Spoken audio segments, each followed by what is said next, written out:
saaxiibayaal waxaan hadda soo gaarnay qalcadda Minersloot Castle. Hadda ayaan geli doonaa. qalcadda Minersloot waxay ka mid tahay kuwa ugu qadiimsan ee ku yaala dalka Netherlands. Markii aad ku dhex lugayso qolalka kala duwan ay ka kooban tahay, waxaad arkaysaa agabkii, hubkii iyo qalabkii la isticmaali jiray qarniyo fog ka hor.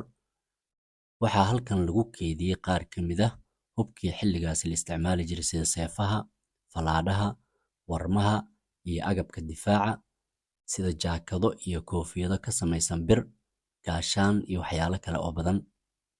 Waxyaalaha kale aan ku aragnay waxaa ka mid ah biro aad u culus oo si wareega u samaysan, kuwa oo naloo sheegay inay ahaayeen madaafiicdii xilligaasi la adeegsan jiray oo halkan laga gani jiray marka cadow soo weeraro qalcadda. Marka aad gudaha u sii gasho qalcaddan, waxaad arkaysaa duleelo waaweyn oo dhinacyada qalcadda ku wareegsan, kuwa oo leh meel uu qof istaagi karo, waxaana naloo sheegay inay ahayd goobihii laga difaaci jiray qalcaddan.